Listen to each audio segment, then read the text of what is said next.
श्री कृष्ण कहते हैं, जिस इंसान के चारों तरफ नकारात्मक लोग रहते हैं, उस इंसान का मंजिल से भटक जाना तय है। एक समय की बात है, एक मकड़ी अपना जाला बनाने के लिए उपयुक्त स्थान की तलाश में थी। वह चाहती थी कि उसका जाला ऐसे स्थान पर हो जहां ढेर सारे कीड़े मकोड़े और मक्खियां आकर फंसे।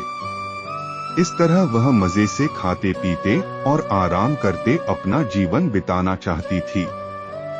उसे एक घर के कमरे का कोना पसंद आ गया और वह वहां जाला बनाने की तैयारी करने लगी। उसने जाला बुनना शुरू ही किया था कि वहां से गुजर रही एक बिल्ली उसे देख जोर जोर से हंसने लगी। मकड़ी ने जब बिल्ली से उसके हंसने का कारण पूछा तो बिल्ली बोली, मैं तुम्हारी बेवकूफी पर हंस रही हूँ। तुम्हें दिखाई नहीं पड़ता कि ये स्थान कितना साफ सुथरा है। यहाँ न कीड़े मकोड़े हैं, न ही मक्खियाँ। तुम्हारे जाले में कौन फंसेगा? बिल्ली की बात सुनकर मकड़ी ने कमरे के उस कोने में जाला बनाने का विचार त्याग दिया और दूसरे स्थान की तलाश करने लगी। उसने घर के बरामदे से लगी एक खिड़की देखी और वह वहां जाला बुनने लगी। उसने आधा जाला बुनकर तैयार कर लिया था, तभी एक चिड़िया वहां आई और उसका मजाक उड़ाने लगी। अरे, तुम्हारा दिमाग खराब हो गया है क्या? जो इस खिड़की पर जाला बुन रही हो, तेज हवा चलेगी और तुम्हारा जाला उड़ जाएगा। मकड़ी को चिड़िया की बात सही लगी। उसने तुरंत खिड़की पर जाला बुनना बंद किया और दूसरा स्थान ढूंढने लगी। ढूंढते ढूंढते उसकी नजर एक पुरानी अलमारी पर पड़ी। उस अलमारी का दरवाजा थोड़ा खुला हुआ था। वह वहां जाकर जाला बुनने लगी। तभी एक कॉकरोच वहां आया और उसे समझाइश देते हुए बोला, इस स्थान पर जाला बनाना व्यर्थ है। यह अलमारी बहुत पुरानी हो चुकी है। कुछ ही दिनों में इसे बेच दिया जाएगा। तुम्हारी सारी मेहनत बेकार चली जाएगी। मकड़ी ने कॉकरोच की समझाइश मान ली और अलमारी में जाला बनाना बंद कर दूसरे स्थान की खोज करने लगी। लेकिन इन सब के बीच पूरा दिन निकल चुका था।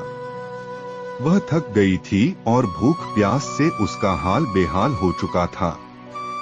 अब उसमें इतनी हिम्मत नहीं रह गई थी कि वह जाला बना सके। थक हार कर वह एक स्थान पर बैठ गई। वहीं एक चींटी भी बैठी हुई थी। थकी हारी मकड़ी को देख चींटी बोली, मैं तुम्हें सुबह से देख रही हूँ। तुम जाला बुनना शुरू करती हो और दूसरों की बातों में आकर उसे अधूरा छोड़ देती हो। जो दूसरों की बातों में आता है, उसका तुम्हारे जैसा ही हाल होता है। चींटी की बात सुनकर मकड़ी को अपनी गलती का एहसास हुआ और वह पछताने लगी। इस कहानी से हमें ये सीख मिलती है। अक्सर ऐसा होता है कि हम नया काम शुरू करते हैं और नकारात्मक मानसिकता के लोग आकर हमें हतोत्साहित करने लगते हैं। वे भविष्य की परेशानियां और समस्याएं गिनाकर हमारा हौसला तोड़ने की कोशिश करते हैं। कई बार हम उनकी बातों में आकर अपना काम उस स्थिति में छोड़ देते हैं जब वह पूरा होने की कगार पर होता है और बाद में समय निकल जाने पर हम पछताते रह जाते हैं। आवश्यकता है कि जब भी हम कोई नया काम शुरू करें तो पूर्ण सोच विचार कर करें और उसके बाद आत्मविश्वास और दृढ़ निश्चय के साथ उस काम में जुट जाएं। काम अवश्य पूरा होगा। जीवन में सफलता प्राप्त करनी है तो लक्ष्य के प्रति ऐसा ही दृष्टिकोण रखना होगा। Please like and subscribe to my channel and press the bell icon to get new video updates.